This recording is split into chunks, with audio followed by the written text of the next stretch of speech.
ഈശോയിൽ ഏറ്റവും സ്നേഹമുള്ള പ്രിയ ദൈവമക്കളെ, ഈ വിശുദ്ധ പ്രഭാതത്തിൽ നാം ദൈവത്തിരുസന്നിധിയിൽ പ്രാർത്ഥനാപൂർവമായിരിക്കുമ്പോൾ ആന്തരിക വിശുദ്ധിയുടെ ആത്മീയത ധ്യാനിക്കാം.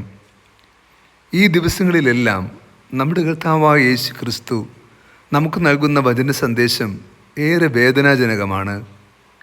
യേശു ഫരിസേയരോടും നിയമജ്ഞരോടും വല്ലാതെ കലഹിക്കുന്നുണ്ട്.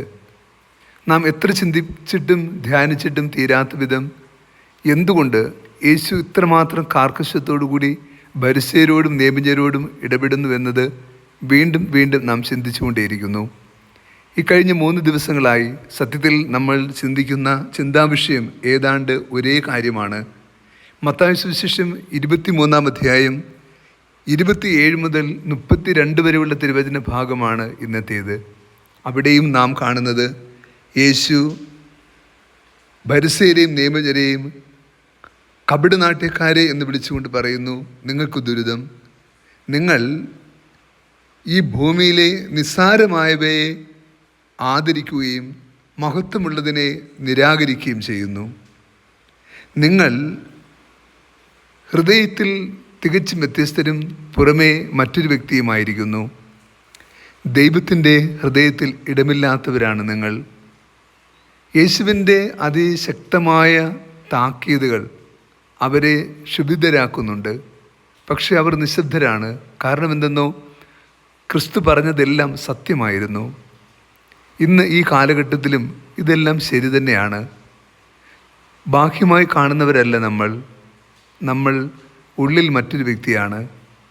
ക്രിസ്തു നമ്മെ വിമർശിക്കുമ്പോൾ നാം നിസ്സഹായരായി നിൽക്കേണ്ടി വരുന്നു. പ്രിയ ദൈവമക്കളെ, നമ്മുടെ ജീവിതവും ക്രിസ്തുവിൻ്റെ ശാസനയ്ക്ക് വിധേയപ്പെട്ടുകൊണ്ട് ചില മാറ്റങ്ങൾ വരുത്തുവാൻ മനസ്സാകുമ്പോൾ നമ്മുടെ ജീവിതം ദൈവത്തിൻ്റെ മനസ്സിന് അനുസൃതമാകും. ക്രിസ്തു നമ്മെ വിമർശിക്കുന്നത്, കുറ്റപ്പെടുത്തുന്നത് സത്യത്തിൽ ഹൃദയത്തിൽ വിദ്വേഷമോ പകയോ വച്ചുകൊണ്ടല്ല, മറിച്ച് സഹതാപം കൊണ്ടാണ്.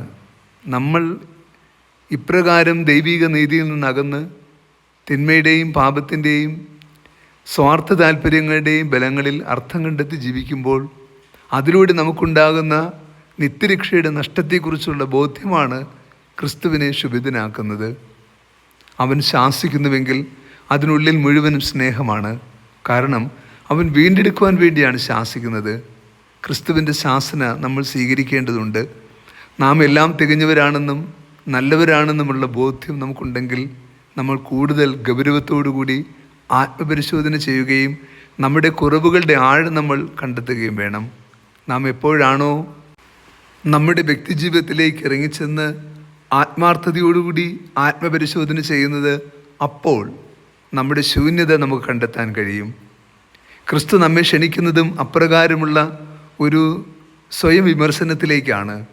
ഞാൻ യഥാർത്ഥത്തിൽ ആരാണെന്നും എന്താണെന്നും എപ്രകാരമാണ് ജീവിക്കുന്നതെന്നും എൻ്റെ വാക്കും പ്രവൃത്തിയും തമ്മിലുള്ള അകലം എത്ര ദൂരമെന്നും തിരിച്ചറിയാനുള്ള ബോധ്യമാണ്. യേശു വിമർശിക്കുന്നെങ്കിൽ തന്നെ നമ്മുടെ നന്മ ആഗ്രഹിക്കുന്ന ക്രിസ്തു, വീണ്ടെടുപ്പും രക്ഷയും ആഗ്രഹിക്കുന്ന ക്രിസ്തു നമ്മെ നേടുവാൻ വേണ്ടിയിട്ടാണ് നമ്മെ കുറ്റപ്പെടുത്തുകയും ശാസിക്കുകയും ചെയ്യുക. ക്രിസ്തുവിൻ്റെ ശാസനകളെ ശരിയായ ബോധ്യത്തോടു കൂടി സ്വീകരിക്കുവാൻ ഫരിസേയർക്കോ നിയമജ്ഞർക്കോ കഴിഞ്ഞില്ല. അതിനു പകരം അവർ ചെയ്തതെന്തെന്നോ, ക്രിസ്തുവിനെ നശിപ്പിക്കുവാൻ വേണ്ടി അവർ ആലോചന നടത്തി. അവർ പിന്നീടുള്ള പരിശ്രമങ്ങളെല്ലാം അപ്രകാരമുള്ളതായിരുന്നു. ഈ കാലഘട്ടത്തിൽ നമ്മൾ കാണുന്ന ദുരന്തം കൂടിയാണിത്. ആരെങ്കിലും തിരുത്തിയാൽ ആ തിരുത്തുന്ന വ്യക്തിയെ സമൂലം നശിപ്പിക്കുവാൻ വേണ്ടിയുള്ള പരിശ്രമം ഇന്നുമുണ്ട്. നമ്മുടെ വ്യക്തിജീവിതത്തിൻ്റെ ധാർഷ്ട്യം ഉപേക്ഷിച്ച് ലാളിത്യമുള്ള മനസ്സോടെ നൽകപ്പെടുന്ന തിരുത്തുകൾക്ക് അനുസൃതമായി ജീവിതത്തെ ക്രമപ്പെടുത്തുവാൻ വേണ്ട വലിയ കൃപാവരത്തിനായി നമുക്ക് പ്രാർത്ഥിക്കാം. ക്രിസ്തു നമുക്ക് നൽകുന്ന ശാസനകളെ നന്മ നിറഞ്ഞ മനസ്സോട് സ്വീകരിച്ചുകൊണ്ട് ജീവിതത്തെ കുറച്ചുകൂടി മെച്ചപ്പെട്ടതാക്കുവാനുള്ള അനുഗ്രഹത്തിനായി ഈ ദിനം പ്രാർത്ഥിക്കാം. കർത്താവ് നിങ്ങളോട് കൂടെ. സർവശക്തനായ ദൈവം, പിതാവും പുത്രനും പരിശുദ്ധാത്മാവും നമ്മെ സമൃദ്ധമായി അനുഗ്രഹിക്കട്ടെ. ആമേൻ.